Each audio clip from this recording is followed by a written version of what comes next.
Hi everyone, Aaron here for Zollotech, and I wanted to share with you the top iPhone charging and battery myths that many of you have brought up as far as a concern or questions, and I thought that I'd share with you those myths. Some of that has to do with what Apple says, and some of it has to do with my experience of iPhones using every iPhone ever made. So this is the first one, we have the newest one, and I've used every one of them and charged them very similarly across all of these different years.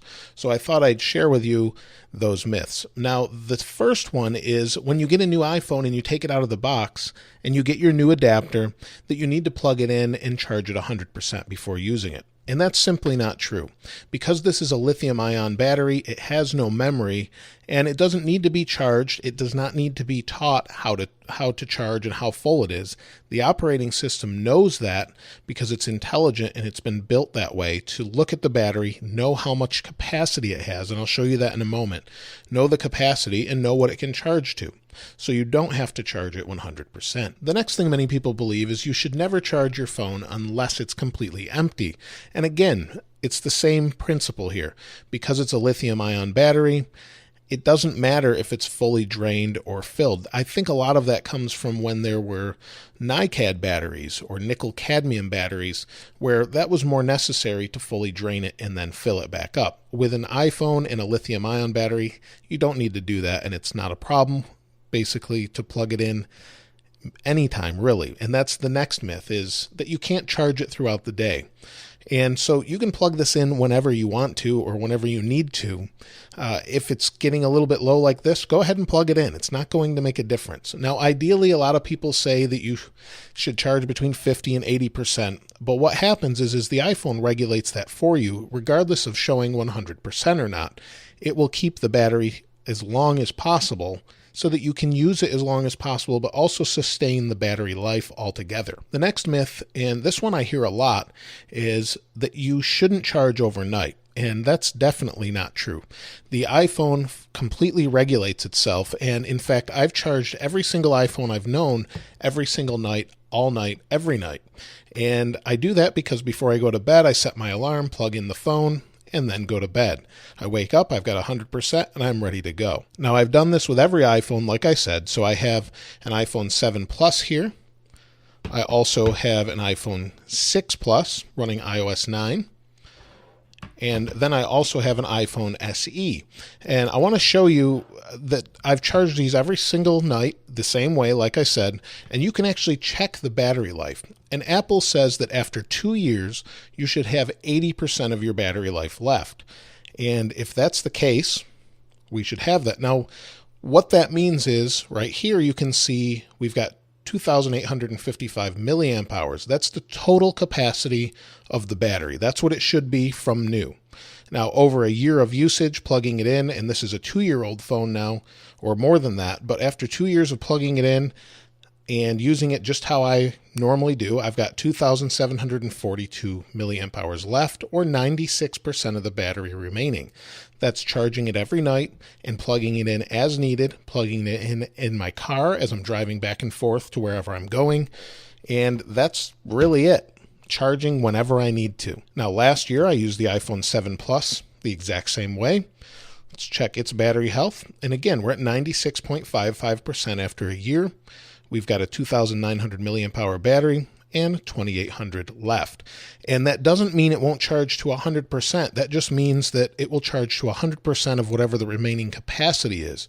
So if you've got 2,000 left, if it's charged to 2,000, it will charge to 100%, but it will only be 2,000. So that's what that means, and this is just showing overall wear. Now with the iPhone SE, it's a little bit different. This is about a year and a half old. It came out in about March, and you can see here it's 1,624 milliamp hours, and we've got 1,400 remaining for 86.21%. So that means that we're still above 80%, and it's not 2 years old yet. And this has been plugged in the same way every night, all night. So the next thing is you shouldn't charge with fast chargers or more powerful chargers. And these phones were charged all the same way using an iPad charger. Since the first iPad came out, I've used this charger to charge my iPhone 100% of the time. I don't know that I've ever used the original charger except for on the original iPhone before the iPad came out. And this charger varies in power. If you've got a 10 watt or a 12 watt, there's a couple different ones. This is a 10 watt, but the 10 watt will charge at 2.1 amps or 5 volts. The 12 watt will charge at 2.4 amps at 5 volts. This one is a little bit less powerful, 5 watts at 1 amp or 5 volts. And also we can now fast charge some devices with a MacBook power brick, and this will charge 29 watts, 14.5 volts at 2 amps. So more voltage, but less amperage. And the problem with more amperage is heat. So if you're in a very hot environment, you may not want to do that all the time, just because the more heat, the lesser your battery life tends to be over time. But if you're in a regular regulated room, whether it's air conditioned, heated, whatever, if you keep it around 70 degrees or somewhere in that range, and you want to fast charge it all the time, that generally won't be an issue unless it's in a big case. So you want to make sure that it's just not super hot while charging normally.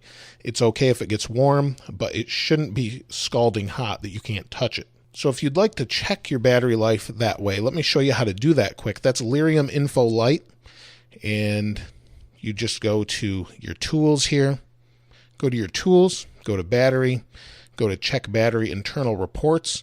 Let it run for a minute because this number will probably change, and then it will update.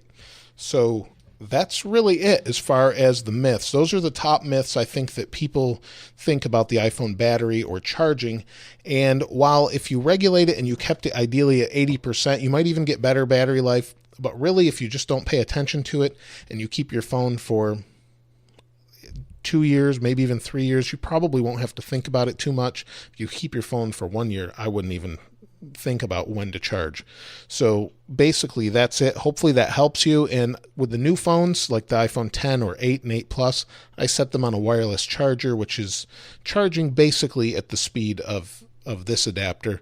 The fast charger will charge in between that adapter and this adapter. So those same things hold true for this as well. But if you've got any other questions or suggestions, let us know in the comments below. If you haven't subscribed already, please subscribe and like. As always, thanks for watching. This is Aaron. I'll see you next time.